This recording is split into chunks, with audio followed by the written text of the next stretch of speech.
Dia doktor senok hokronyo kejadian zaman masa Belanda. Nyo dia Aceh katrok lo, betul-betul. Katrok pemain-pemain silat, guru-guru silat dari luar yang pernah ilmu silat di Aceh. Ipegah watai soh pancor yang nanji perguruan Al-Hikmah tenaga dalam. Watai soh mu pancor nyan ko nenggu. Monyo na ilmu watai soh pancor pupuk kena Aceh. Bahkan hijack ke Palestina, merdeka Palestina daripada gangguan Yahudi dengan Israel. Kau nenggu? Nya, nyo berdua-dua anak muda Aceh. Contoh ni lagi yo, ci panas ya. Dalam peti long kurang kan. Watai so terpental, mupancor, kisolong. Coba pukul saya. Aipa. Betul-betul aku. Nyangka. Nyangka pengen yang Aceh ya. Yang mengah apa?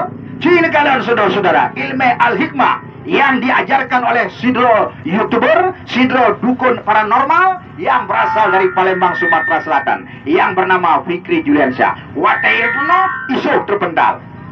Ya bukan yang le, namu hana le. Sang hana dengan lo ilmunya.